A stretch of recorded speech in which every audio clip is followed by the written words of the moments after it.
panjang ni.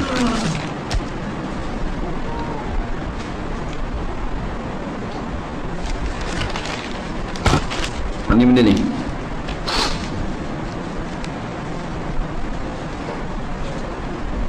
Suami saya tidak mampu memberi nafkah zahir kepada saya. Contohnya duit tiap-tiap bulan kerana duit gajinya habis, digunakan untuk bayar hutang bank, rumah dan kereta, dan juga keperluan dapur.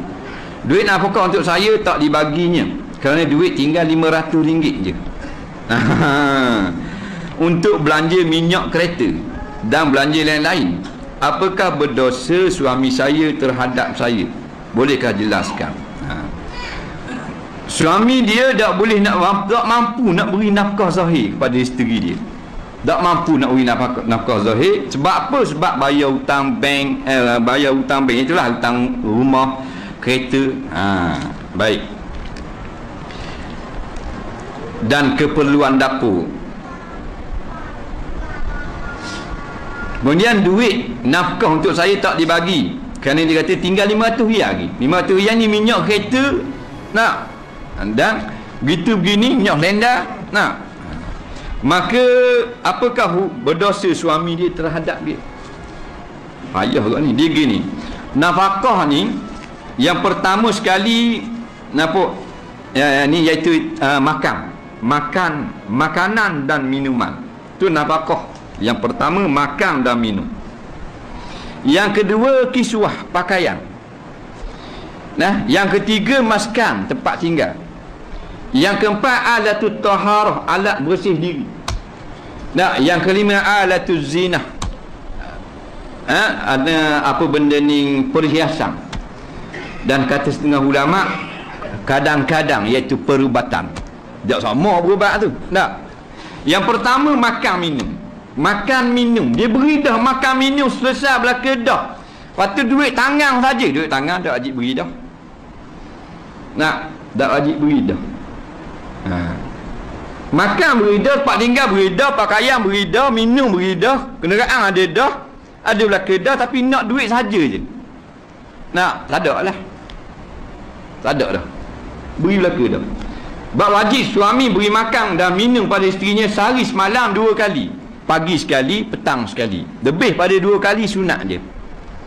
Ingat esok buat balik pagi nasi kapik sekali dengan teh, petang nasi goreng, tengah hari gilat. Tak ada. Aku tahu dah, aku ngaji dah malam hak wajib. Dia gitu. Hak bini mari malam ni untung tapi sunat lawi 3-4 kali malam buat balik pula kuih tiaw apa semua. Tak apa tu bab makan minum. Asalnya suami yang wajib buat balik makanan yang telah dimasak. Ingat baik ni, tu nafkah. Dan minuman yang telah dikucar siap.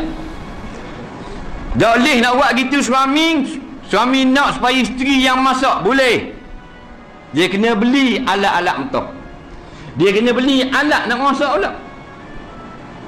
Dia beli dapur, suami wajib beli dapur, beli sudu, beli pinggang, beli makuk, beli belanga, macam-macam peseng lah alat-alat dapur. Kemudian suami wajib pula buat balik bahan mentah. Mana bahan mentah? Ikan ke, daging ke, ayam ke, beras ke, kuah, kunyit, bawang, lada. Malah pula nak beli dak suami sibuk sangat ni bagi borang. Boleh beri piti saja. Alat beli belaka dah. Beri piti saja. Katakan 500 sebulan. Beli diri lah ikan, sayur apa semua, buat nasi, balik makan. Tu dia boleh. Mana-mana hang mudah bincang suami isteri. Jadi daripada itulah tak boleh sekepeng dah sebab belanja dapur belaka. Kalau perempuan tu dia nak juga duit sebagai imbuhan dia itu, sebagai buat kerja, dibenarkan syarak. Kerana asal bukan isteri wajib kena kucai air. Bukan isteri yang wajib basuh baju. Suami kena basuh dobi. Isteri ni layang sahaja, bukan suruh basuh. Bila kita suruh isteri kita basuh, sunat isteri tu wajib isteri tu kena taat. Bila isteri tu dah taat kerana basuh baju kita, isteri pula layak meminta nafkah daripada upah membasuh baju. Ingat tu. Rupa amalan ni untung hari. Dia boleh minta balik piti dengan tok lelaki dia, bang, bulan ni basuh 135 riyal. Tak, pasal khabar dari tu 5 riyal sebeseng. Boleh. Hukumnya boleh, tapi dengan harga yang munasabah. 5 riyal sebeseng, 10 riyal sebeseng. Tak. Upah masak 200 setengah. Nyapu siapa 14 riyal sudah. Tak. Begitu begini 600 tengok. Dia kata dengar dua ni pula, ustaz khabar mana? Awak dah ingat. Boleh minta pula. Dan suami tak mampu, sunat isteri tu halalkan kerana makan minum siap dah. Upah tu berhalal. Tamu halal, lekat hutang sampai kepada mati. Nampak? Ni mana dia orang tahu hukum gini? Wallah subhanahu wa ta'ala